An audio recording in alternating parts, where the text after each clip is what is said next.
নমঃ শিবায় শান্তায় কারণত্রয় হেতবে নিবেদয়ামি চত্তানাং তং গতি পরমেশ্বর।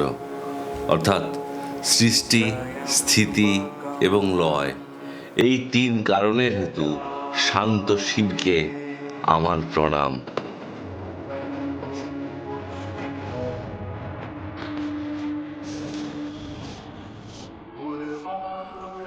আমি আমার আত্মাকে শিবের কাছে সমর্পণ করলাম।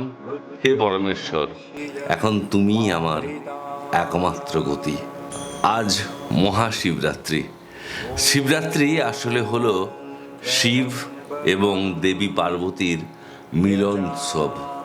ধ্বংসের দেবতা শিবের সাথে এই রাত্রে মিলন ঘটে প্রেম এবং সৌন্দর্য এবং উৎপাদন ক্ষমতার অধিকারী দেবী পার্বতীর। দেবী পার্বতীর তাই অন্য নাম হচ্ছে শক্তি। শিব এবং শক্তির মিলনের উৎসবের রাত্রি হচ্ছে শিবরাত্রি।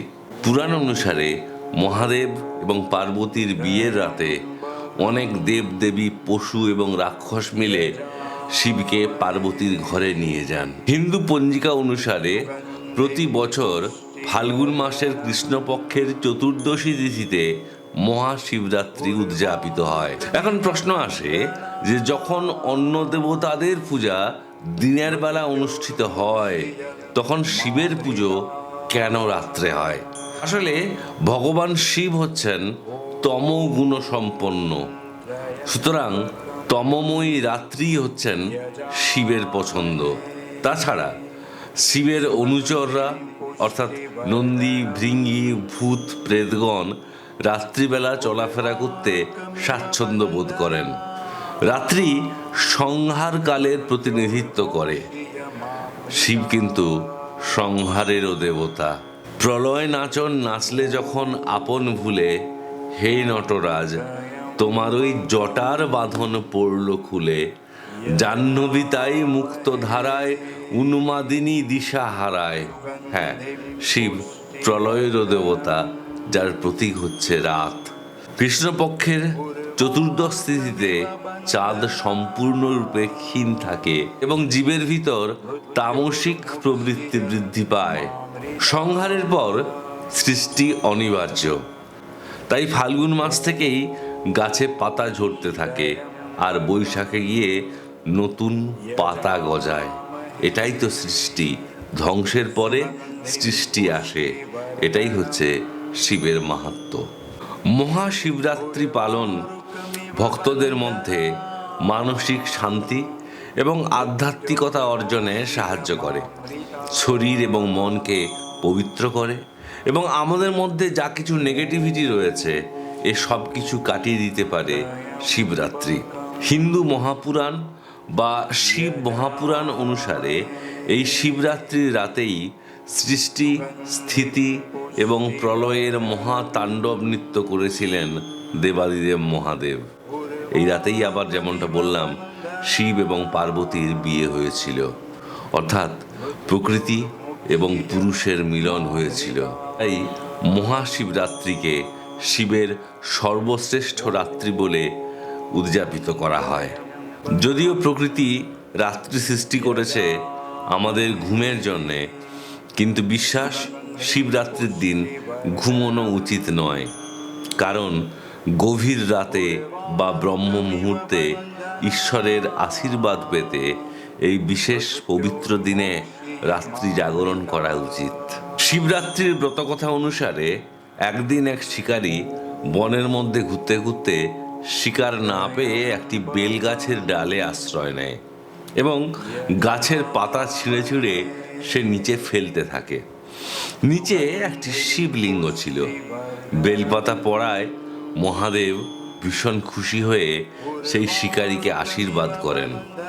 কালকুট কথা অনুযায়ী এদিনই দেবতা এবং রাক্ষসদের সমুদ্র মন্থনের ফলে ভয়ানক কালকুট বিষ উঠে আসে, যে বিষের জ্বালায় ছটপট করে মহাবিশ্ব। তাই সৃষ্টি রক্ষা করতে মহাদেব সেই বিষ নিজের কণ্ঠে ধারণ করেন, তাই তিনি নীলকণ্ঠ। শিবরাত্রির দিনে শিব পুজোর একটি বড় উপাচার হচ্ছে শিবের রুদ্রাভিষেক। शिव है इतनी सुंदर है ओ सत्यम शिवम सुंदरम। এই পতন থেকে আমাদের বাঁচাতে পারে সত্যম শিবম সুন্দরম, অর্থাৎ মহাদেব শিব, যিনি সত্য এবং সুন্দরের মেল বন্ধনকারী।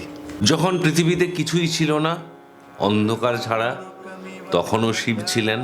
তাই শ্রী বিষ্ণু বলছেন, তেন সর্বমিদং সৃষ্টং হেতুমাত্রা বয়ন্তিহ, অর্থাৎ তিনি শিব সমস্ত কিছু সৃষ্টি করেছেন, আমরা নিমিত্ত মাত্র।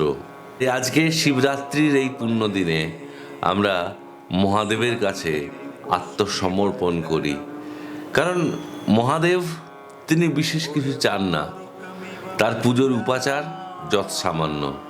তিনি চান আমাদের প্রেম আর ভালোবাসা। আমরা সবাই জানি যে শ্রীকৃষ্ণ বিশ্বরূপ দর্শন করিয়েছিলেন অর্জুনকে, কিন্তু অনেকেই আমরা জানি না যে ভগবান শিবই হচ্ছেন বিশ্বরূপ। তিনি শ্রীরামচন্দ্রকে তার বিশ্বরূপ দর্শন করিয়েছিলেন এবং তিনি বলেছিলেন, রাম বিশ্বরূপশ্চাহং পুনরানশ্চ সনাতন আত্মরূপেণ ভূতেষু তিষ্ঠামি রঘুনন্দন।